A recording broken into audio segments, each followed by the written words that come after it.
Hello बच्चों, let us read the question. The question says identify the test tube that should not be used to keep blood in a non-coagulated state for analysis of blood corpuscle.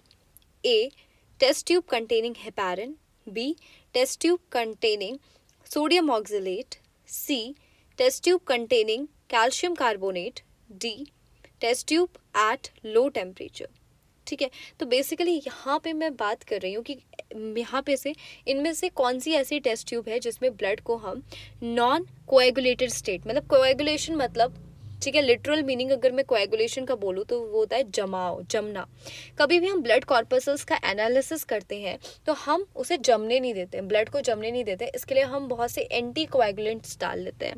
देखो, as an anti coagulants हम क्या क्या use कर सकते हैं। As an anticoagulants जो है हम यूज़ कर सकते हैं सिलिकन का यूज़ कर सकते हैं, ठीक है। इसके अलावा या फिर हम चिलेटिंग लिजेंड्स का यूज़ कर सकते हैं। चिलेटिंग लिजेंड्स में आपका ऑक्सलेट आ गया या फिर, ठीक है।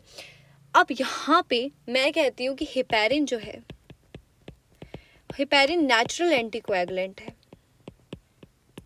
फिर भी हम इसका जब भी हम ब्लड जो है वो एनालिसिस करते हैं तो इसका हम एज एन एंटीकोएगुलेंट जो है वो यूज़ नहीं लेते हैं।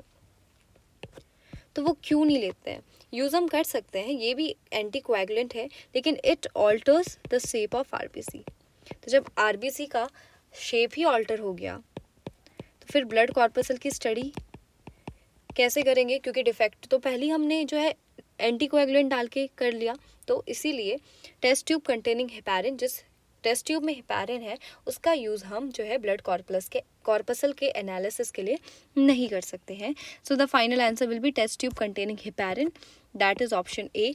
आई hope you understood it well. All the best. Thank you.